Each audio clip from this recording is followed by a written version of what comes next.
5,000 years ago, humans did something they were never supposed to be capable of. They moved stones heavier than modern tanks. They aligned them with mountains. They built monuments that still stand while entire civilizations vanished. This is not Stonehenge. This is not Egypt. This is Antequera. And what happened here rewrites the story of prehistoric intelligence, belief, and power.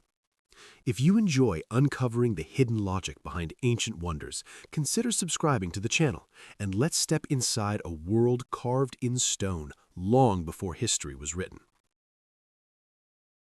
Long before Rome carved roads across Iberia, and long before written history tried to organize the past into neat timelines, the northwestern corner of the peninsula was already alive with fortified hilltop settlements rising from stone and earth.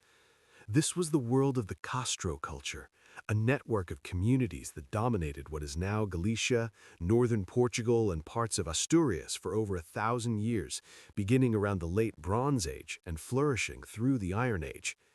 Their defining feature was the Castro itself, a fortified village perched on hills, ridges, and coastal cliffs, deliberately positioned to command the land below and to be seen from miles away.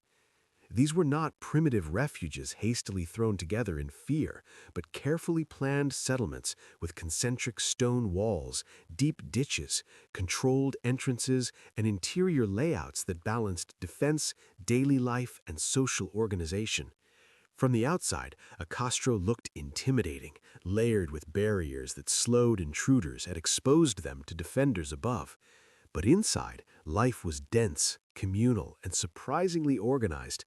Circular stone houses clustered together like cells in a living organism, their thick walls built to withstand Atlantic winds and relentless rain, their thatched roofs rising and falling with the seasons. Fire burned at the center of each home, providing warmth, light, and a gathering point where stories, skills, and beliefs were passed down orally through generations. The people of the Castro culture farmed the land below their hill forts, growing cereals, raising cattle, sheep, and pigs, and exploiting forests and rivers with an efficiency born from intimate environmental knowledge. Metalworking was central to their identity, especially bronze and later iron, and the discovery of molds, slag, and finely crafted tools shows that these communities were not isolated backwaters, but active participants in regional trade networks that stretched along the Atlantic coast. Jewelry, weapons, and decorated objects reveal an aesthetic language of spirals, curves, and geometric patterns, symbols that likely carried meanings tied to status, protection, or belief, rather than mere decoration. Power within Castros does not appear to have been centralized in palaces or temples, but distributed among warrior elites, clan leaders, and communal traditions reinforced through shared labor and defense. Violence was a reality, as evidenced by weapons and fortifications, yet constant warfare was not the defining condition of life, because these settlements were also places of stability, continuity, and identity. To live in a Castro was to belong to a lineage tied to a specific hill, a specific landscape, and a shared memory of ancestors whose presence was felt as strongly as that of the living. Everything changed when Rome arrived, not as a sudden apocalypse, but as a slow, grinding pressure that tested the resilience of the Castro culture over generations. Roman legions pushed into the northwest during the Cantabrian Wars in the late 1st century BCE, encountering communities that were fiercely independent, deeply territorial, and unwilling to abandon their hilltop strongholds. The Castros became symbols of resistance, and many were reinforced, expanded, or reoccupied as refuges during times of conflict. Yet Rome understood something crucial, that conquest was not only achieved through force, but through transformation. And over time, the landscape began to change. Roads cut through ancient territories, new towns emerged in valleys, and Roman goods flowed into Castro communities, reshaping daily life from the inside. Coins replaced barter, imported ceramics appeared beside local pottery, and Roman styles of dress and architecture slowly blended with indigenous traditions. Some castros were abandoned as people moved closer to Roman administrative centers, while others evolved, incorporating rectangular buildings, paved streets, and new forms of social organization without entirely losing their identity. This process of Romanization was uneven and complex, creating a cultural hybrid rather than a clean replacement, and traces of Castro beliefs, symbols, and social structures survived long after Rome claimed political control. Even when the hill forts fell silent, their memory remained embedded in the landscape, reused as medieval villages, watchtowers, or sacred sites, their circular foundations still visible beneath later construction. Archaeology has revealed that the Castro culture was not a footnote to Roman history, but a powerful regional civilization with its own logic, priorities, and worldview, one that valued community over monumentality, continuity over expansion, and landscape over empire. Today, when you stand among the ruins of a castro overlooking the Atlantic or a green Galician valley, you are not simply observing stones arranged by forgotten hands. You are witnessing a way of life that resisted erasure through adaptability rather than collapse. The Castro culture did not vanish in fire or conquest. It dissolved slowly into new forms, leaving behind fortified hills, circular homes, and a cultural echo that still shapes regional identity in northwest Iberia. Long before empires rose and fell, these people mastered their terrain, defended their communities, and built lives defined not by written records, but by stone, memory, and survival. And that quiet endurance may be their greatest legacy. In southern Spain, beneath the quiet skies of Andalusia, stands a monument so ancient, so massive, and so deliberately engineered that even today it defies logic. It was built long before pyramids pierced the horizon of Egypt, long before Stonehenge aligned itself with the sun. This is the Dolmen of Menga, and it should not exist. At first glance, Menga appears deceptively simple, a low grassy mound, a stone corridor disappearing into darkness. But step closer and the illusion collapses. You are standing before one of the largest megalithic structures in prehistoric Europe, constructed over 5,700 years ago by people who supposedly lacked metal tools, written language, or advanced engineering. Yet the stones tell a different story. The Dolmen of Menga was built around 3700 BCE during the Neolithic period. At that time, human societies were still transitioning from hunting and gathering to agriculture.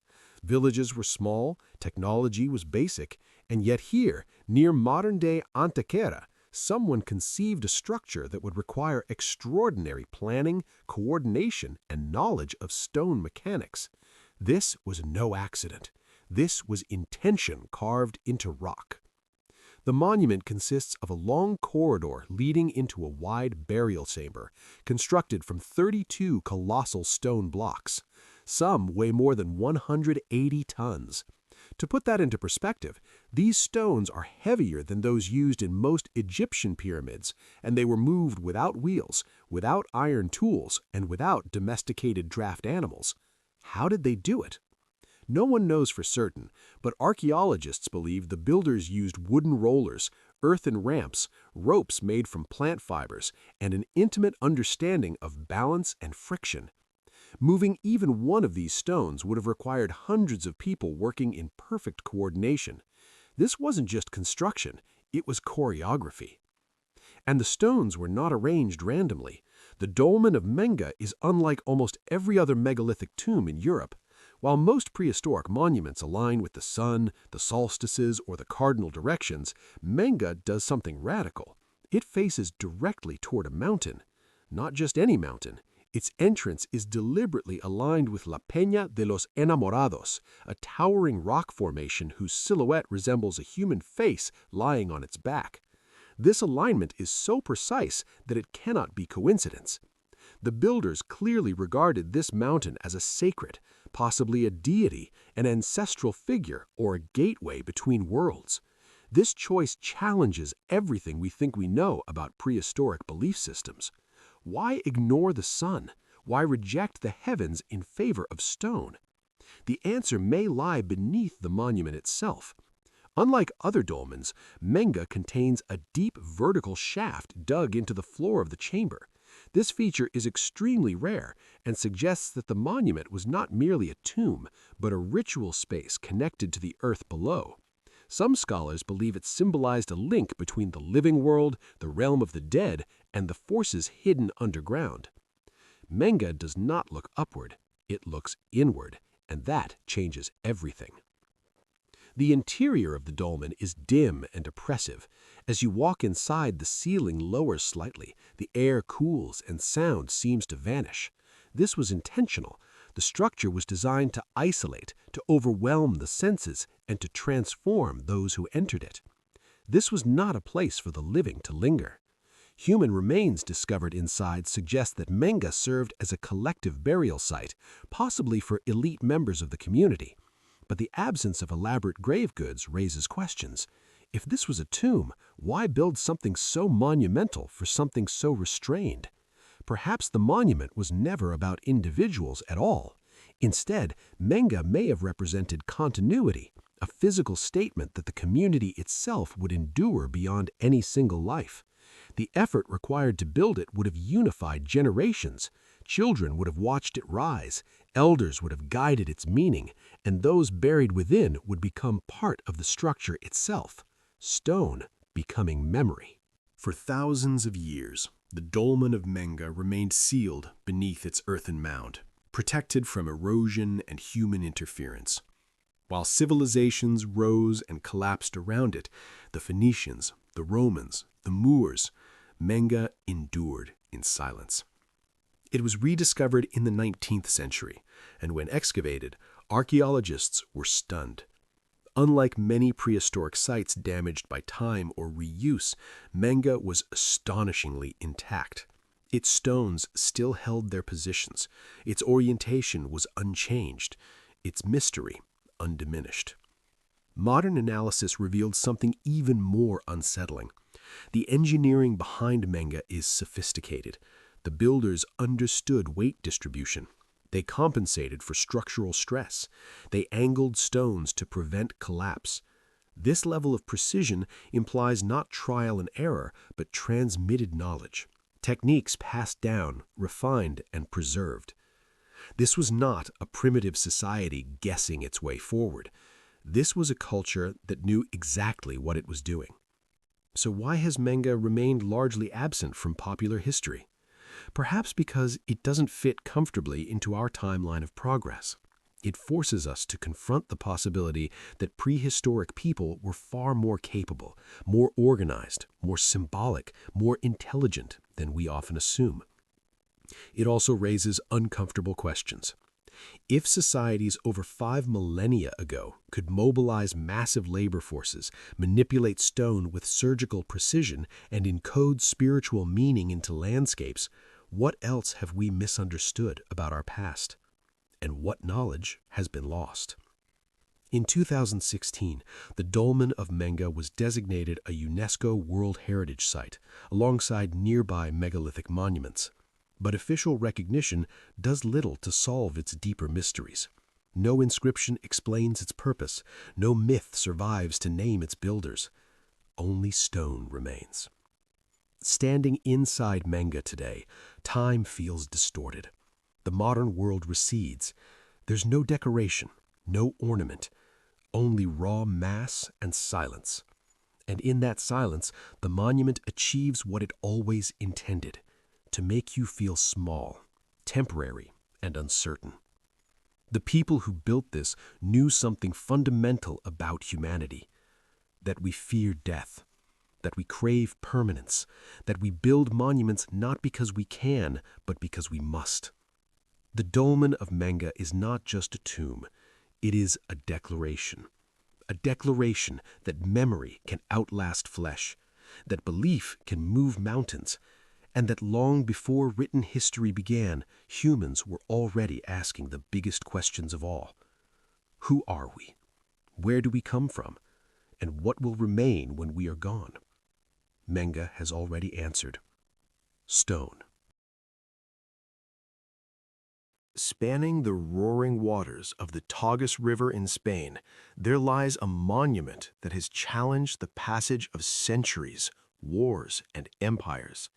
This is the Puente de Alcántara, a bridge whose stones have borne the weight not only of armies and merchants, but of time itself, standing as a silent witness to over 2 millennia of human ambition, engineering, and resilience.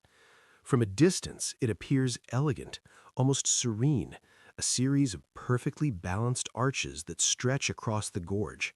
Yet each stone tells a story of daring design and extraordinary skill that even today captivates engineers and historians alike. The history of Alcantara begins with Rome during the height of its imperial expansion into Hispania. Around 104 CE, under the auspices of the Roman Emperor Trajan, the bridge was constructed to facilitate the movement of troops, trade, and communication across the Tagus, a river both vital and treacherous. The Romans did not simply build a crossing, they engineered a statement of permanence, a monument designed to endure floods, earthquakes, and the wear of centuries. What sets Alcantara apart from countless other Roman bridges is not merely its size or technical sophistication, but the audacity of its vision. 6 massive arches span the gorge, each rising with precise curvature, held together without mortar, relying instead on the meticulous cutting, placement, and counterbalance of massive granite blocks. The keystones, each carved to perfection, lock the structure into a tense equilibrium that has allowed the bridge to survive the fiercest storms and the heaviest loads imaginable. Yet Alcantara is more than stone and arch. It is a chronicle of human history. Carved into the central pillar is a Roman inscription dedicating the bridge to Emperor Trajan, commemorating its builders and asserting the authority of Rome. Every traveler who crosses the bridge is, consciously or not, walking alongside the ambitions, pride, and meticulous planning of engineers who lived 2,000 years ago. The bridge was not a private endeavor. It was a community project backed by imperial authority, local resources, and skilled labor that included stonemasons, surveyors, and artisans whose expertise has endured through millennia. The alignment of the bridge was calculated with precision, ensuring that the arches met at exact angles and that the approach ramps would accommodate the carts, cavalry, and soldiers who relied on the crossing to reach territories beyond the Tagus. Over the centuries, Alcantara has been tested repeatedly, and each test has left its mark. During the medieval period, the bridge became a strategic point in countless conflicts, from Visigothic disputes to Moorish conquests and later Christian reconquest campaigns. Armies crossed its arches, sometimes leaving damage that had to be repaired, sometimes reinforcing its importance in the control of the surrounding region. Despite these challenges, the bridge remained functional, its design so sound that even modifications, such as added guard towers or repairs to arches, only enhanced its resilience rather than compromising it. The genius of the bridge lies in its combination of engineering principles and adaptation to the environment. The Romans understood the Tagus, its seasonal floods, and the risk of erosion at the riverbanks. The piers of Alcantara are triangular, facing upstream to split the current and reduce pressure on the structure, a design concept that modern engineers still study for its brilliance. The foundation stones sink deep into the bedrock, anchoring the bridge against shifts in the river's flow. Every block was carefully cut to interlock with its neighbors, creating a self-supporting network that would survive centuries without modern cement or reinforcement. The bridge's longevity is a testament to Roman innovation, not just in architecture, but in understanding natural forces and human needs simultaneously.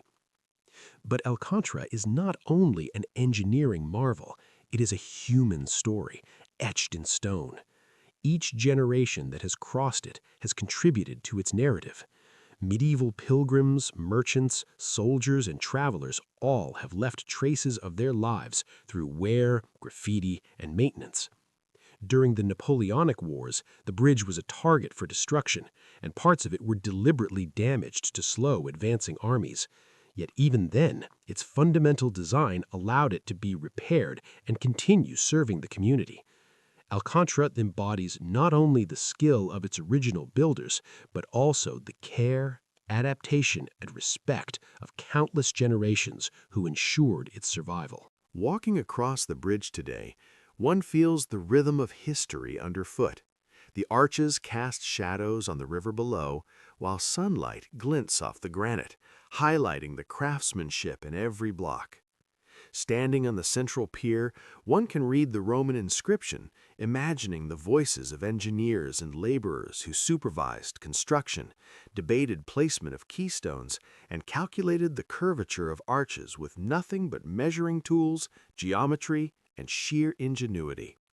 They understood weight, tension, and balance intuitively, long before these principles were formalized in engineering textbooks.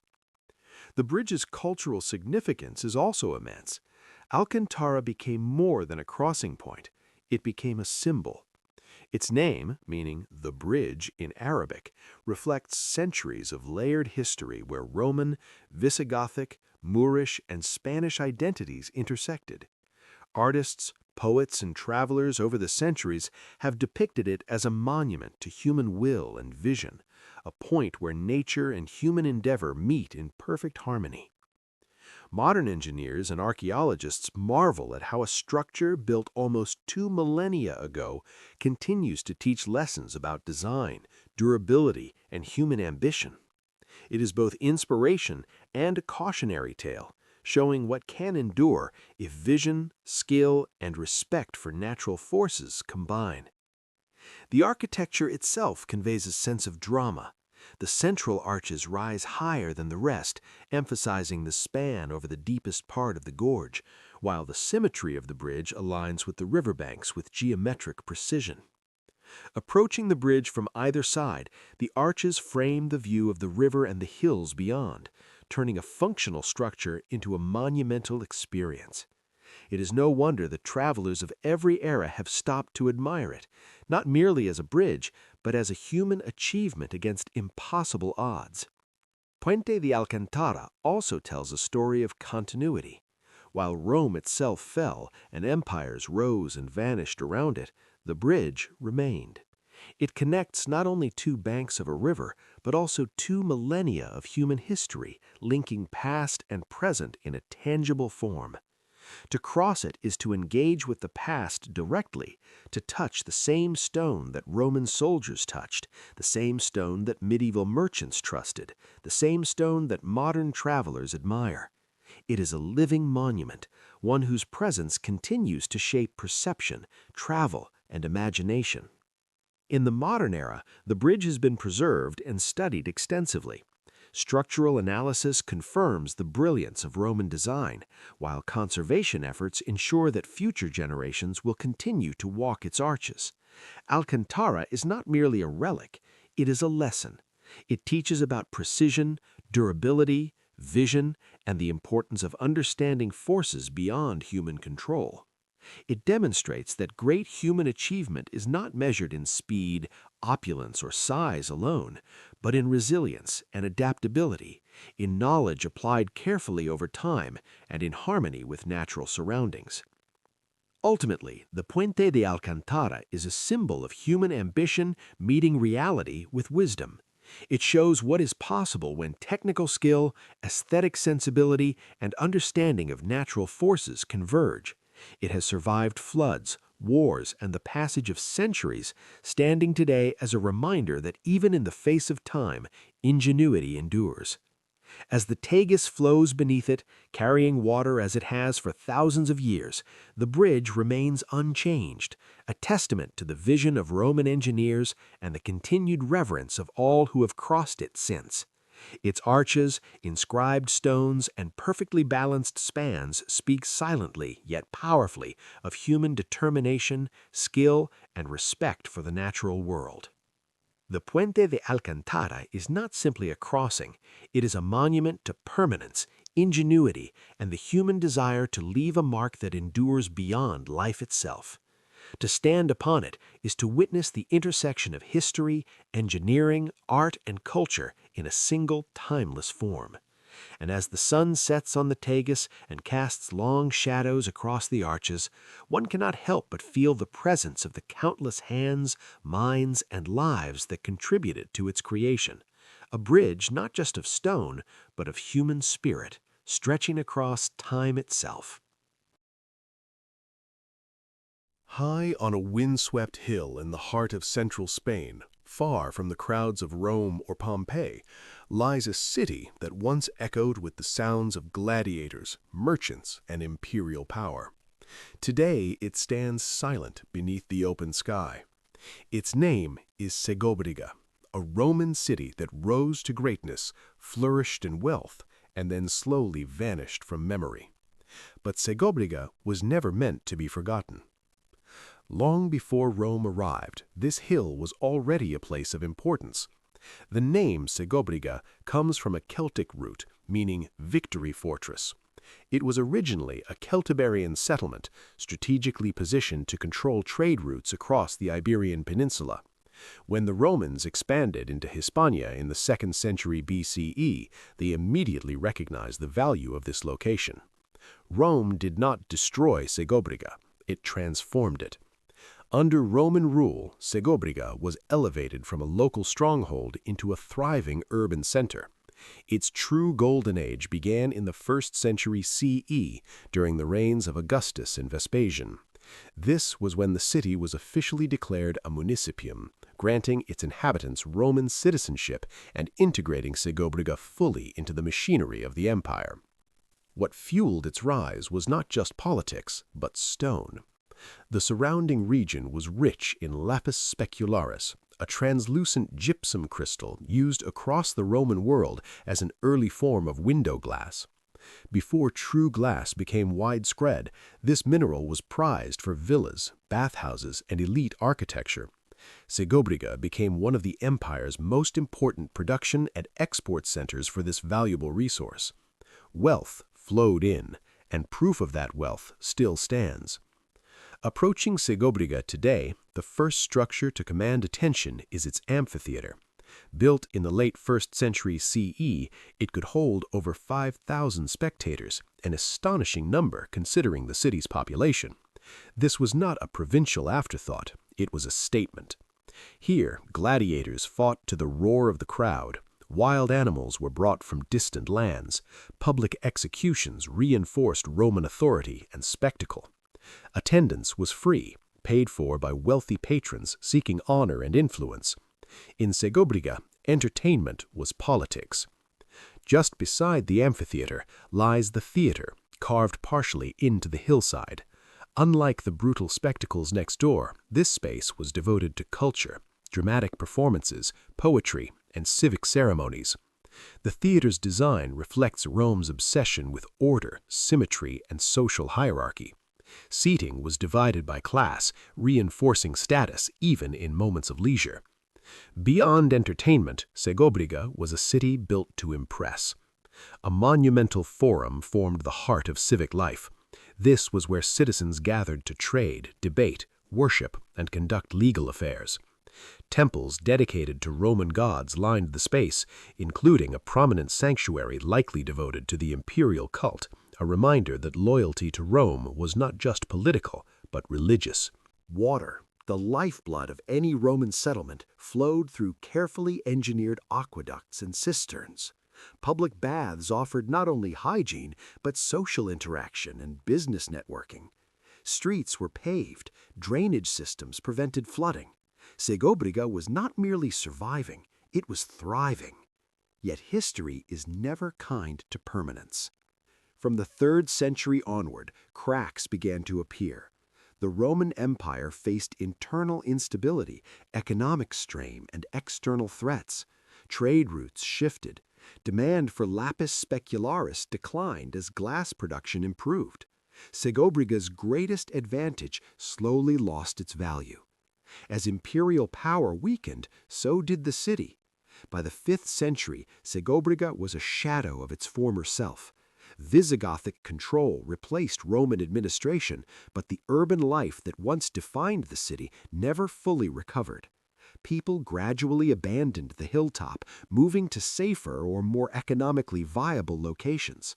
Stone by stone, Segobriga was dismantled, not by invaders, but by time. Buildings collapsed, roofs fell in, columns were reused in nearby villages. The once grand amphitheater became a quarry. For centuries, Segobriga faded into legend, its ruins barely visible beneath soil and vegetation. It was not until the modern era that the city began to speak again. Archaeological excavations in the 18th and 19th centuries revealed the true scale of Segobriga. What emerged was one of the most complete Roman cities in Spain, remarkably preserved, untouched by modern construction. Unlike Rome itself, Segobriga had been frozen in time. Today, walking through its ruins is like stepping into a paused moment of the ancient world. You can stand in the arena where gladiators once fought. You can sit in the theater where Roman citizens laughed and cried. You can trace the streets where merchants traded, magistrates ruled, and ordinary people lived their lives under the shadow of empire. Segobriga does not overwhelm with size, it captivates with clarity. It shows us how Rome functioned far from the capital, how imperial culture spread, adapted, and ultimately faded. It reminds us that even well-planned cities, enriched by trade and protected by power, are not immune to decline. And perhaps that is Segobriga's greatest lesson. Civilizations do not vanish overnight. They erode quietly, through economic shifts, changing technologies, and forgotten priorities. What remains are stones, scars in the earth, and stories waiting to be told again. Segobriga waited centuries for its voice to return. And now, as the wind moves through its empty arches and the sun casts long shadows across its ruins, the city speaks once more, to those willing to listen. In the rolling plains of southern Spain, near the ancient town of Antequera, lies a monument that does not seek attention. It does not rise dramatically against the skyline or announce itself with towering stones. Instead, it hides beneath the earth, quiet and deliberate, as if waiting for those willing to descend into its secrets. This is the dolmen of El Romeral, one of the most unusual and mysterious prehistoric structures in Europe, and one that challenges everything we think we know about Neolithic engineering, belief, and ritual. El Romeral was built around 1800 BCE, centuries after the great megalithic tombs of Western Europe, yet it belongs to a tradition that feels both ancient and strangely advanced. At first glance, it appears modest compared to its famous neighbors, Menga and Viera, but that impression quickly fades the moment you step inside. This monument is not about raw size. It is about precision, symbolism, and controlled movement through space. The structure begins with a long, narrow corridor constructed from carefully stacked stone slabs. Unlike earlier dolmens built with massive megaliths, El Romeral uses small, meticulously fitted stones arranged in corbelled layers that gradually lean inward. This technique allows the walls to rise higher without collapsing, creating a sense of tension and upward pull as you move forward. The passage is intentional. It slows you down. It guides your body and your thoughts toward what lies ahead. As the corridor extends deeper into the mound, light fades, sound dulls, and the outside world disappears. Then, without warning, the space opens into a circular chamber crowned by a false dome built entirely through corbelling. Stone rests upon stone, each layer inching closer to the center, forming a ceiling that seems impossible given the technology of the time. At its peak, a single capstone seals the structure beneath, locking everything in silence. This was not an experiment. It was mastery. The builders of El Romeral understood weight, pressure, and balance with extraordinary clarity. They knew how to distribute loads, how to channel force downward, and how to create stability without mortar or metal. The false dome technique used here mirrors architectural traditions found in the Eastern Mediterranean, raising an unsettling question. How did this knowledge reach southern Iberia? Was it independently discovered, or did ideas travel across seas long before history recorded them? The mystery deepens when we examine the monument's orientation. Unlike most European megalithic tombs aligned with the sun or seasonal cycles, El Romeral faces toward the El Torcal mountain range, a dramatic limestone landscape shaped into surreal forms by erosion. These mountains dominate the horizon and would have held immense symbolic power for prehistoric communities. The alignment suggests that El Romeral was not merely a tomb, but a structure anchored to the land itself, tied to a sacred geography where mountains, earth, and ancestors converged. Inside the chamber, archaeologists discovered human remains, but once again, El Romeral refuses to conform to expectations. The burials appear collective rather than individual, with no emphasis on elite status or personal wealth. Grave goods are sparse, functional, and symbolic rather than decorative. This was not a place for celebrating power. It was a place for transformation. Many researchers believe El Romeral functioned as a ritual passage, a symbolic journey from the world of the living into the realm beneath the earth. The long corridor represents transition. The circular chamber represents enclosure, return, or rebirth. The dome above evokes the sky inverted, a stone echo of the heavens buried underground. Every element works together to create an experience rather than simply a structure.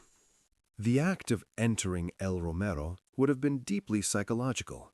The narrowing passage, the controlled light, the silence, and the final enclosure beneath the dome would strip away ordinary perception. This was a space designed to alter consciousness, to confront participants with mortality, ancestry, and forces beyond human control. The dead placed here were not simply buried, they were integrated into a cosmological system where Earth itself played an active role. For centuries, El Romero remained sealed beneath its mound, preserved by neglect and time. While civilizations rose and fell across Iberia, this monument waited. The Romans passed through the region, medieval villages formed and vanished. Still, the dolmen remained untouched, its stones holding their positions, its secrets intact. When El Romero was excavated in the early 20th century, archaeologists quickly realized they were dealing with something unique. This was not a simple continuation of earlier megalithic traditions, nor was it fully aligned with later Bronze Age practices. It existed in a transitional moment, blending old beliefs with new techniques, suggesting a society in flux, adapting its worldview as much as its architecture. This places El Romero at a critical point in human history. It reflects a time when communities were becoming more complex, when social structures were changing, and when ideas about death, memory, and identity were evolving. The monument does not scream dominance or conquest. Instead, it whispers continuity. Its builders were not trying to conquer the landscape. They were trying to belong to it. The use of smaller stones instead of massive slabs may reflect changes in labor organization, resource availability, or symbolic preference. Rather than displaying raw power through size, El Romero demonstrates control through technique.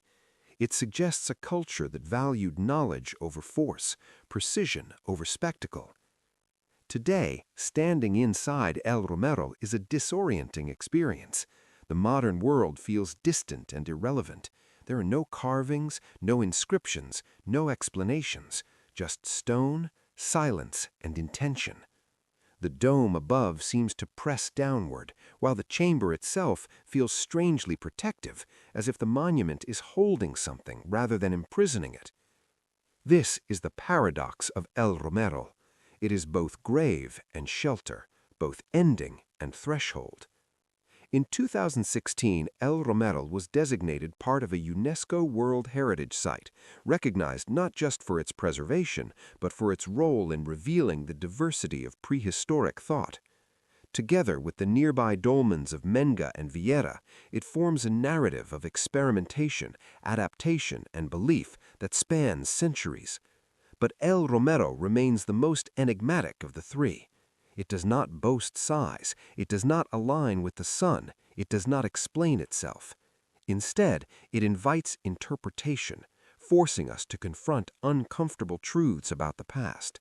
That prehistoric people were not simple, that they were capable of abstract thinking, symbolic architecture, and spiritual complexity rivaling any later civilization, and that much of their knowledge vanished without leaving words behind. The dolmen of El Romero is not a monument to death, it is a monument to understanding, an understanding that life is temporary, but connection endures, that stone can carry memory, that the earth is not merely ground beneath our feet, but a participant in human existence. Thousands of years later, the monument still fulfills its purpose. It slows us down, it narrows our focus, it forces us inward. And in that silence, El Romero continues to speak. On a quiet hillside in northeastern Spain, there is a rock face that does not speak, does not move, and yet has been watching humanity for thousands of years. Travelers pass nearby without realizing that behind this stone surface lies one of the most haunting visual records ever left by prehistoric people. This place is known as La Roca dels Moros, and what was painted here challenges our understanding of early human thought, belief, and memory. La Roca dels Moros is located near El Cogul in the region of Catalonia. At first glance, it appears unremarkable, just a natural rock shelter shaped by wind and time. But step closer, and the stone reveals something extraordinary. Figures emerge from the surface, humans, animals, symbols, frozen in motion, layered over one another, as if time itself stopped and restarted again and again on the same wall. These paintings were created over a vast span of time, beginning in the late Paleolithic and continuing into the Neolithic period, possibly as late as 4000 BCE. This means La Roca dels Moros was not a single artistic moment, but a ritual space revisited by generations, each adding their mark to a shared visual language. What makes this site unique is not just its age, but its content. At the center of the composition is a scene unlike almost any other in European prehistoric art. A group of women, their bodies stylized yet expressive, appear to be dancing or moving in unison around a male figure. The women wear what look like skirts, their hips emphasized, their posture deliberate. The male figure stands apart, exposed, smaller, and possibly symbolic rather than literal. This is not a hunting scene. This is not survival. This is meaning. Scholars have debated this image for decades. Some interpret it as a fertility ritual. Others see a social ceremony, a rite of passage, or even an early mythological narrative. What is clear is that this was not casual decoration. The figures were placed with intention, arranged to be seen together, telling a story that mattered deeply to the people who returned to this wall again and again. The style of the art belongs to what is known as Levantine rock art, a tradition characterized by dynamic movement, simplified forms, and narrative scenes. Unlike the deep caves of France or northern Spain, where animals dominate the walls, Levantine art brings humans to the center. These are not anonymous figures. They act, they interact, they participate in something larger than themselves. The pigments used were derived from natural minerals, primarily iron oxides that produced red and brown tones. These were mixed with binders such as animal fat or plant resin, creating paint that could survive millennia exposed to air, rain, and sunlight. The artists understood their materials intimately. They chose a rock surface protected by an overhang, one that would preserve their work long after they were gone. But preservation was not the goal. Communication was. La Roca dels Moros functioned as a visual archive, a place where knowledge, belief, and identity were recorded without words. In societies without writing, images carried memory. They transmitted values, rituals, and stories across generations.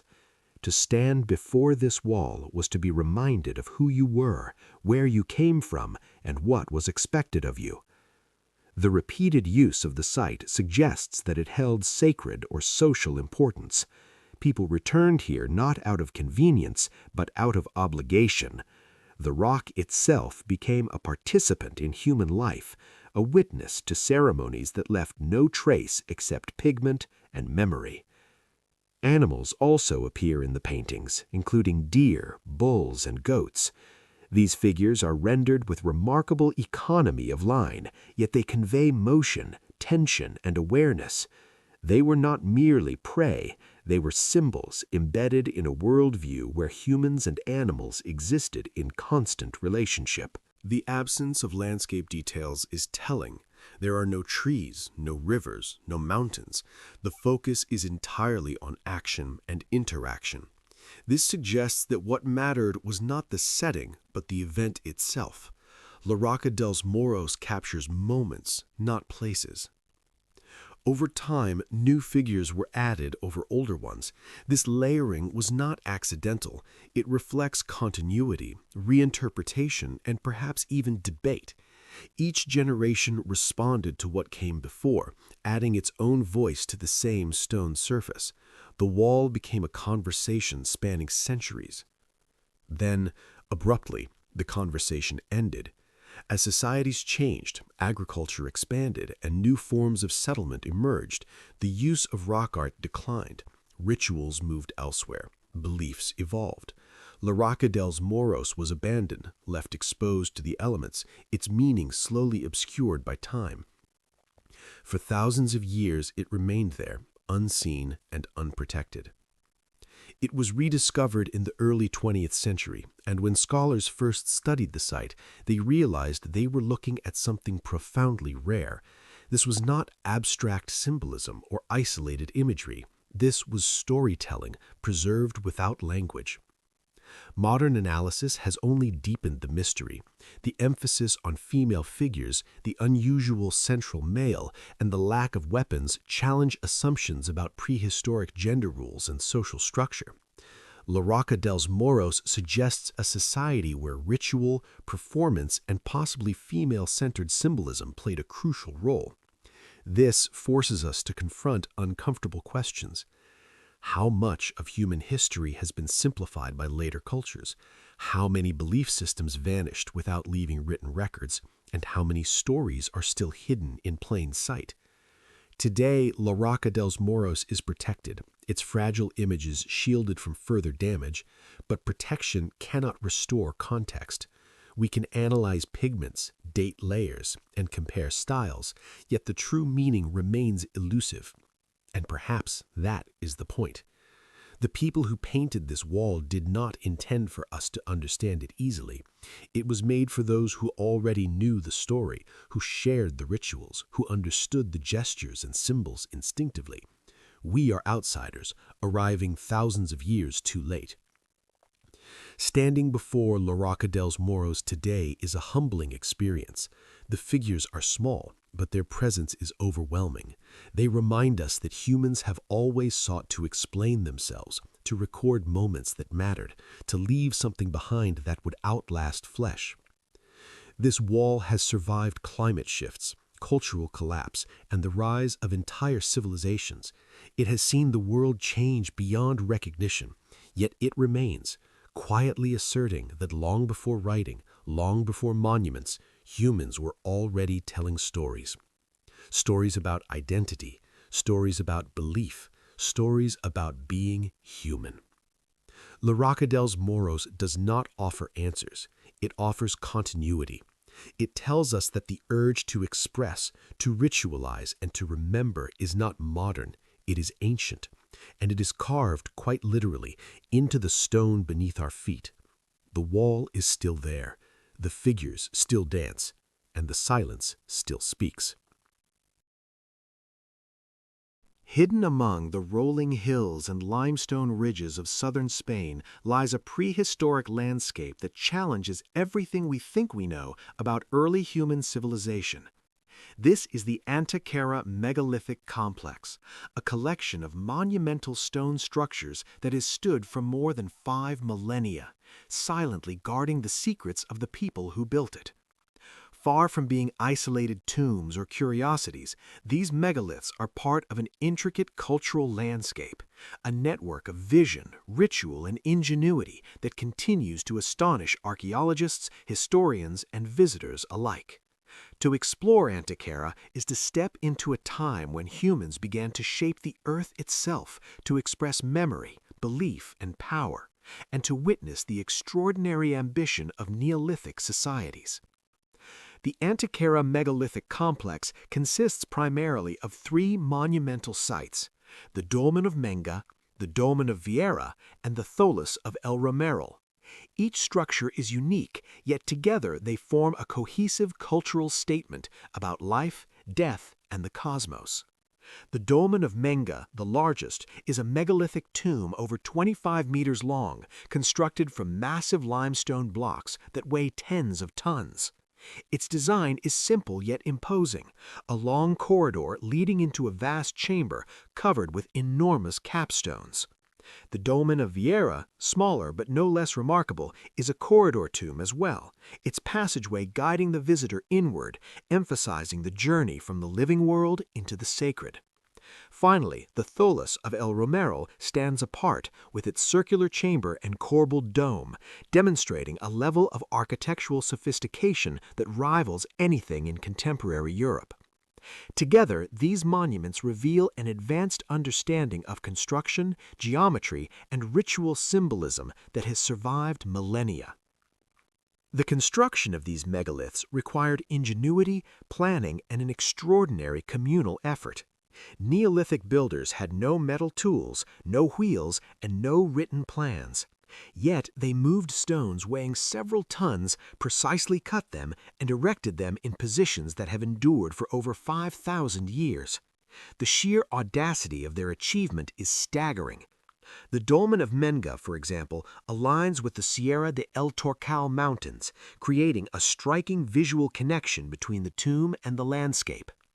This suggests that the builders had a profound understanding of their environment, integrating natural features into sacred architecture. Similarly, the Dolmen of Vieira channels the visitor's movement through a narrowing passage, creating a deliberate psychological experience, while the Tholos of El Romeral uses corbelling to achieve a stable, vaulted chamber, centuries before similar techniques appeared elsewhere in Europe.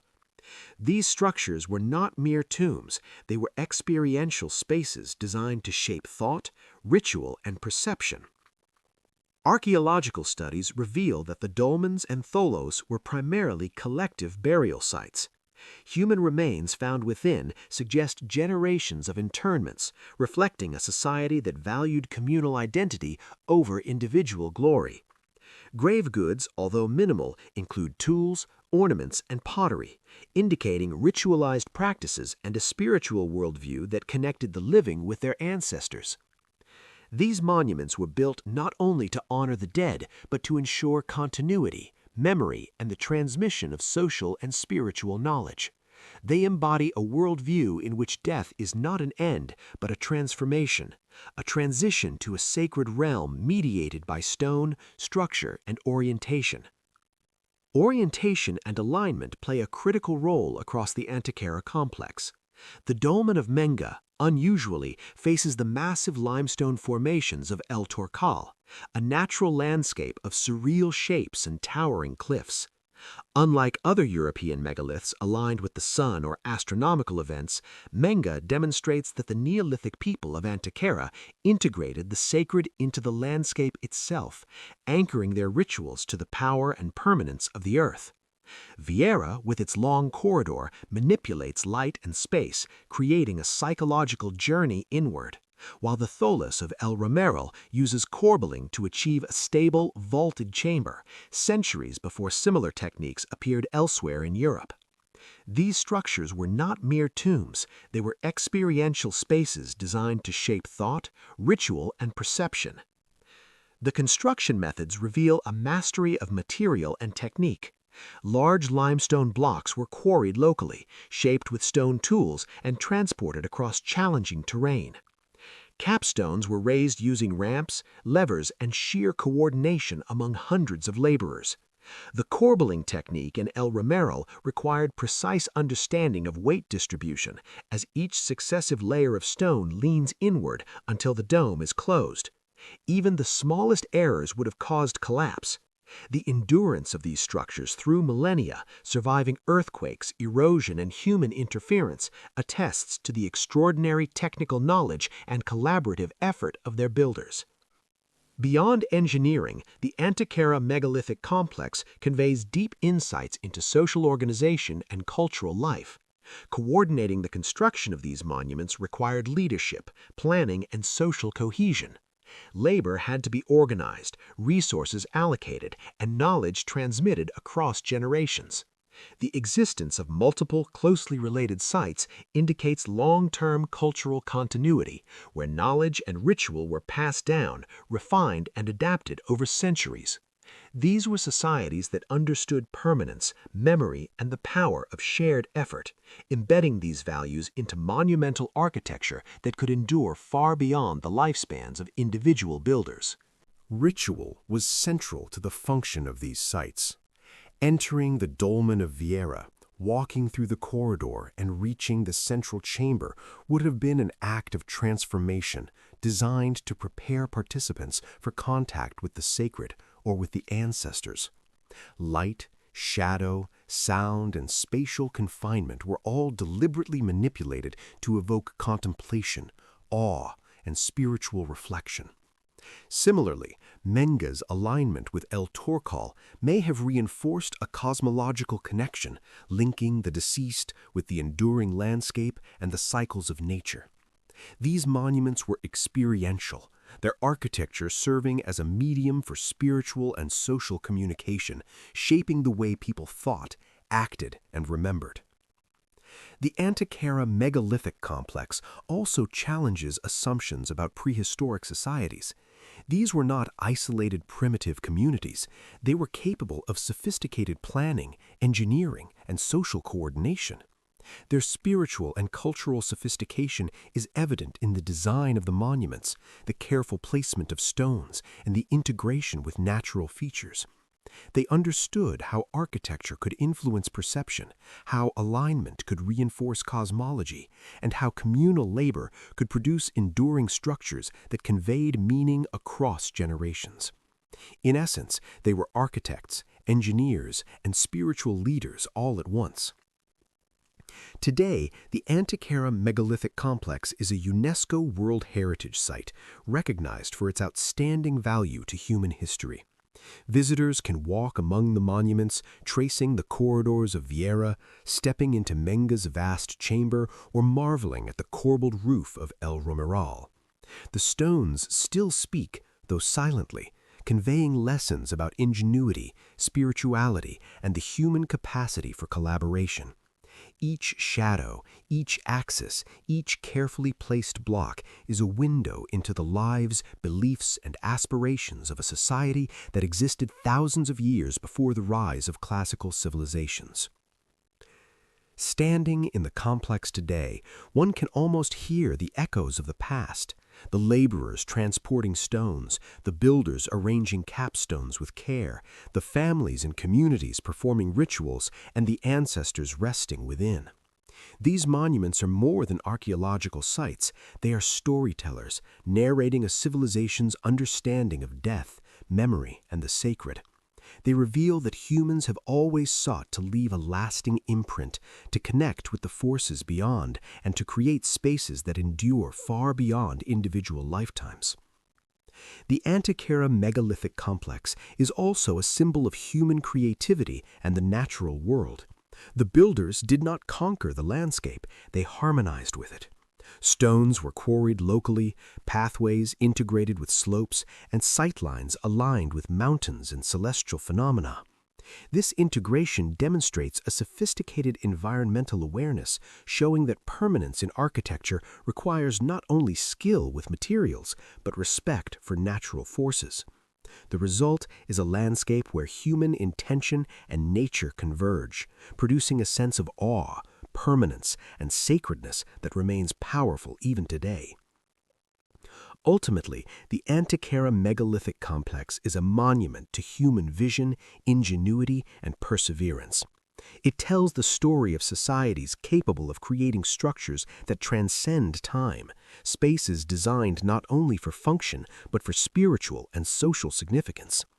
It reminds us that memory, ritual, and belief can be expressed through stone, and that architecture can be a conduit for human expression, experience, and continuity. These monuments, silent yet eloquent, endure as evidence that our ancestors were not merely survivors, they were thinkers, planners, builders, and storytellers, capable of leaving an enduring legacy carved into the earth itself. To walk through the Antequera megalithic complex is to traverse the threshold between past and present. It is to witness the intersection of architecture, ritual, and social organization. It is to confront the enduring power of human creativity and collaboration. These stones, arranged with care thousands of years ago, still shape perception, inspire wonder, and communicate the universal human desire to remember, honor, and endure. In a world that is constantly changing, the Antequera megalithic complex remains steadfast, a silent guardian of memory, culture, and human ingenuity, whispering to all who visit that the past is never truly gone and that the human spirit, expressed through stone and vision, can withstand the passage of time. Nestled among the rugged hills of northern Spain, on the banks of the river Durius, lay a city whose name would echo through history as a symbol of resistance, courage, and relentless defiance. This city was Numantia, the settlement of the Celtiberians, and for centuries it stood as a thorn in the side of the mighty Roman Republic. Numantia was not just a city, it was an idea, a bastion of freedom, and a challenge to one of the most powerful empires the world had ever seen. To understand Numantia is to understand that history is not only shaped by conquerors, but also by those who refuse to be conquered. The origins of Numantia stretch back to the early Iron Age, when the Celtiberians, a group of mixed Celtic and Iberian tribes, settled in the fertile valleys and defensible hills of the central Iberian plateau. They were skilled warriors, farmers, and craftsmen, and they understood the land in a way that allowed them to thrive in isolation, yet remain connected through trade and alliances with neighboring tribes. Numantia was strategically located, perched atop a hill that dominated the surrounding valleys, with natural defenses enhanced by walls and ramparts. From above, the city appeared almost impregnable. Its streets wound through stone houses clustered tightly together, their roofs thatched or tiled, their walls built to withstand both weather and siege. But Numantia's strength was not only in its fortifications, it lay in its people, whose courage, discipline, and unity would make them legendary. By the 2nd century BCE, Rome had already conquered much of Hispania, but Numantia resisted. The city became a symbol of defiance, a thorn that the Roman Senate could not ignore. Roman generals attempted multiple campaigns to subdue it, but each time Numantia's warriors repelled them, using the rugged terrain to their advantage. Ambushes, night attacks, and the knowledge of every hill and valley allowed a small, determined population to outmaneuver a far larger, better-equipped force. Stories of these battles spread, alarming Rome and inspiring fear and admiration in equal measure. The Celtiberians did not fight merely for survival. They fought to protect their identity, their way of life, and their city. Numantia became the embodiment of resistance, proving that even the most powerful empire could be challenged by courage and strategy. The defining moment in Numantia's history came during the Siege of Numantia, 134 to 133 BCE, led by the Roman general Scipio Aemilianus, the same commander who had destroyed Carthage decades earlier. This was Rome at its most methodical and relentless, determined to end the Celtiberian resistance once and for all. Scipio surrounded Numantia with walls, trenches, and fortifications, cutting off supplies and isolating the city from allies. He brought siege engines, soldiers, and engineers to implement a blockade that would starve the city into submission. For months, the Numantians endured, rationing food, maintaining their defenses, and attempting sorties against Roman encampments. The siege became a test of endurance, patience, and morale, pushing both Romans and Numantians to the limits of human capability. Inside the city, life became increasingly desperate. Grain stores dwindled, livestock was consumed, and starvation loomed as an ever-present threat. Yet the citizens refused to surrender. Accounts suggest that families shared the last scraps of food, warriors fought despite exhaustion, and morale remained surprisingly high. The courage of the Numantians during this period transcends military history. It is a story of human will, communal loyalty, and the refusal to submit even when faced with certain death. They were ordinary people achieving extraordinary resistance. The siege continued through harsh seasons, and despite disease and starvation, the city's defenders did not break. They became legends in their own time, remembered not for victory in conventional terms, but for endurance and defiance. Eventually, the siege reached its tragic conclusion. Facing inevitable defeat, many Numantians chose to destroy their city rather than see it fall into Roman hands. Some committed mass suicide, others escaped to nearby hills, and a few were captured, brought to Rome as symbols of conquest. The city itself was razed, yet its memory endured. Numantia became a symbol of courage in the face of overwhelming odds, inspiring later generations to remember that freedom often comes at an unimaginable cost. The Romans, for all their military might, were forced to acknowledge the tenacity of the Celtiberians.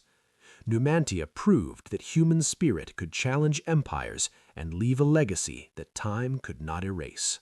Archaeological excavations of Numantia reveal a city carefully adapted to its environment, with streets following the natural slope of the hills, homes constructed with local stone, and defensive walls that took advantage of cliffs and natural barriers. Artifacts such as pottery, tools, weapons, and personal ornaments provide insight into a society that was sophisticated, organized, and culturally rich. Numantia was not merely a military stronghold, it was a living city with families, markets, and rituals. The Celtiberians practiced agriculture, animal husbandry, and metallurgy, blending their Celtic heritage with Iberian traditions. The city's layout, economy, and social structure reflect a civilization capable of defending itself not only with arms, but with strategy, intelligence, and communal cohesion. Numantia's story also provides insight into the psychology of resistance. The inhabitants understood the symbolic power of their actions. By refusing to surrender, they challenged Rome's narrative of inevitable conquest. Every act of defiance, from small raids to enduring the siege, sent a message that their identity, autonomy, and way of life were not negotiable. The siege, while brutal, became a stage for heroism, sacrifice, and human determination. Numantia's endurance became a moral lesson to both contemporaries and future generations, that courage and unity can inspire even against the greatest power, and that the memory of resistance can outlast the conquerors themselves. In modern times, Numantia is an archaeological site that draws visitors from around the world. Walking among the ruins, one can imagine the winding streets, the bustling markets, and the fortified walls that once held firm against Rome. The hilltop location offers panoramic views of the surrounding plateau, illustrating the strategic genius of its founders. Exhibits and reconstructions provide context, yet the most compelling aspect remains the intangible legacy, the story of a city and its people who dared to defy an empire, and in doing so, achieved immortality in memory and history. The legacy of Numantia resonates beyond Spain. It has inspired literature, historical studies, and cultural identity, symbolizing the fight for autonomy, courage, and honor. Spanish historians and writers of the 19th and 20th centuries invoked Numantia as a metaphor for resistance against tyranny, imperialism, and oppression. Its story has been retold in novels, poems, and plays, each time emphasizing the heroism, unity, and tragic dignity of a people facing impossible odds. The narrative of Numantia reminds us that history is not only the record of victories, but also of courage, resistance, and sacrifice. It is a story that compels us to ask ourselves how far we would go to protect our identity, our way of life, and our values when faced with overwhelming power. Numantia endures as a timeless testament to the human spirit, a place where stone, strategy, and courage converge to inspire awe, reflection, and reverence. It is a city that was destroyed, yet it lives forever in memory, teaching that true strength lies in unity, intelligence, and the refusal to surrender. Tucked into the gentle hills of southern Spain, near the town of Antequera, lies a monument that has watched over the landscape for over 5,000 years. It does not shout its presence.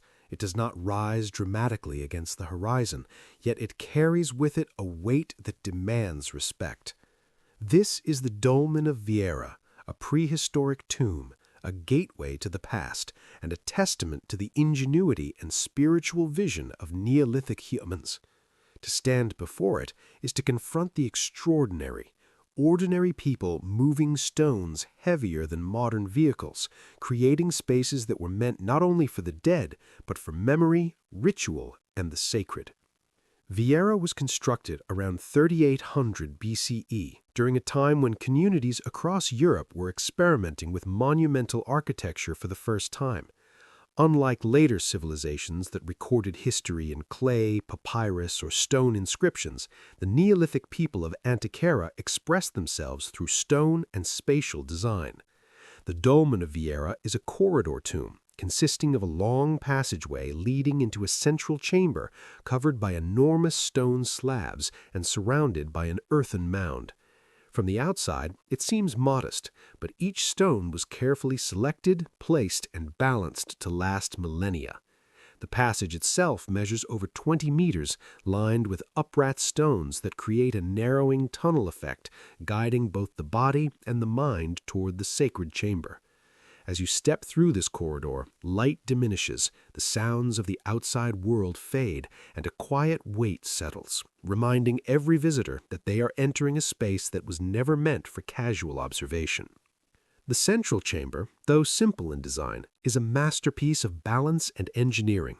Massive stone slabs form the walls and roof, their weight pressing downward yet perfectly supported by precise placement.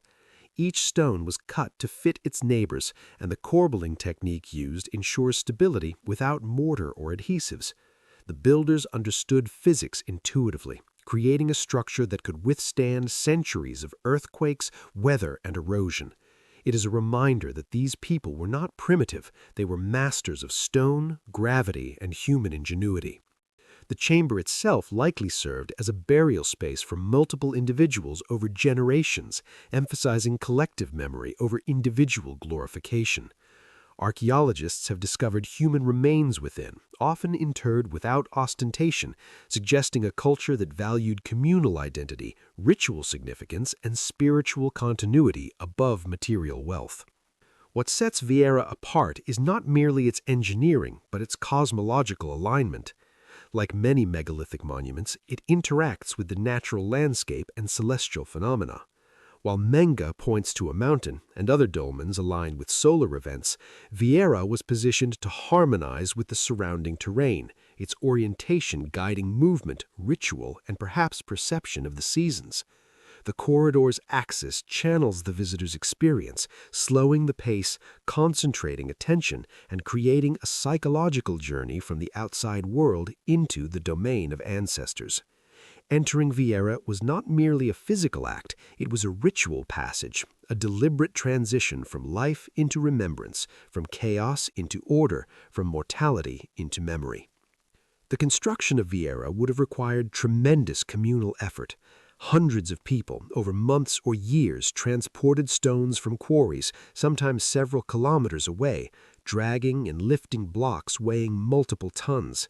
There were no wheels, no iron tools, and no modern machinery.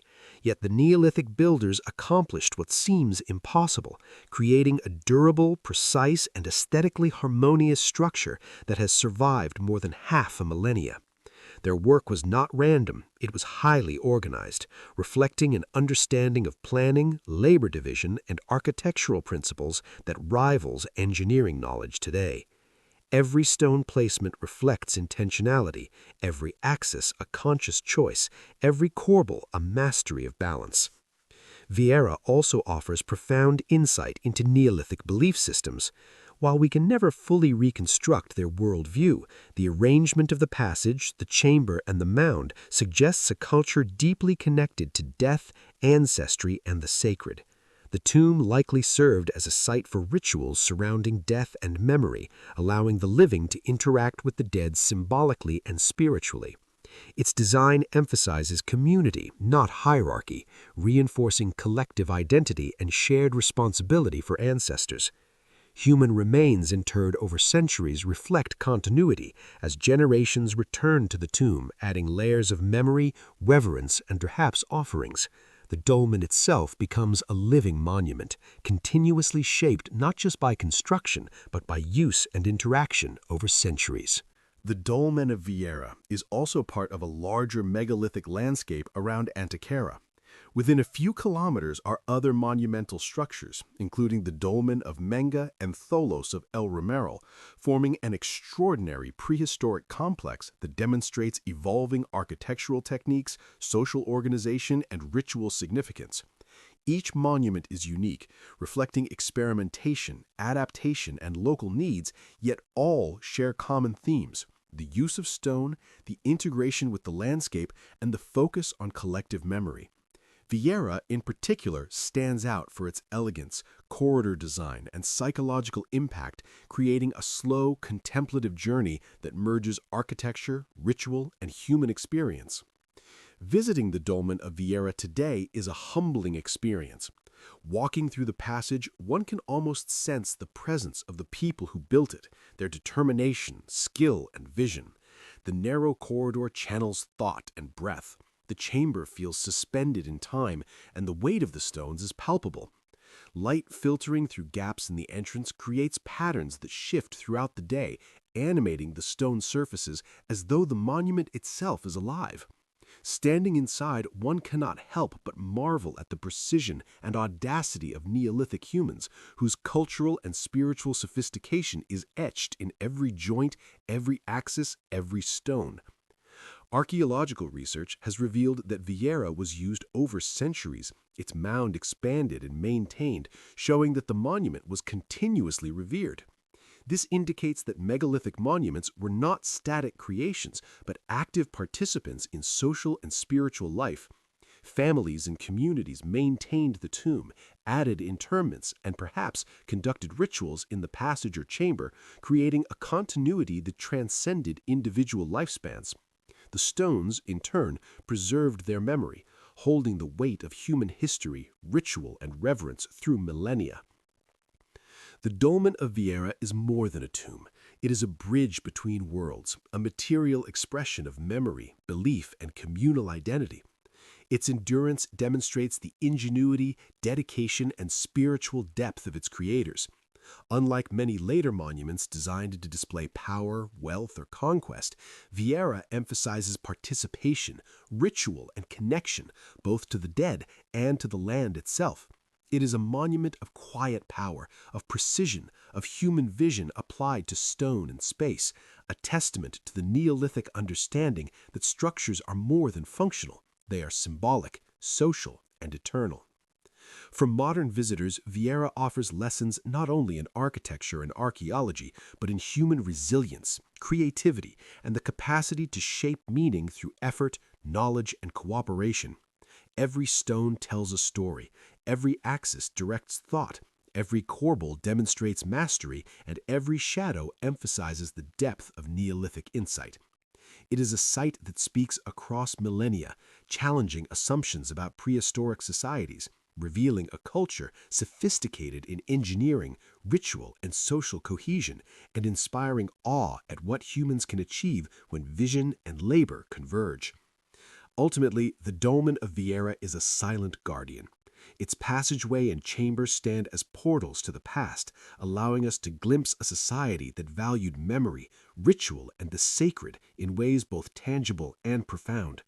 It is a reminder that human ingenuity, when combined with vision and reverence, can endure for thousands of years, shaping not only the landscape, but also our understanding of what it means to live, to remember, and to leave a mark that transcends time. Vieira is more than stone.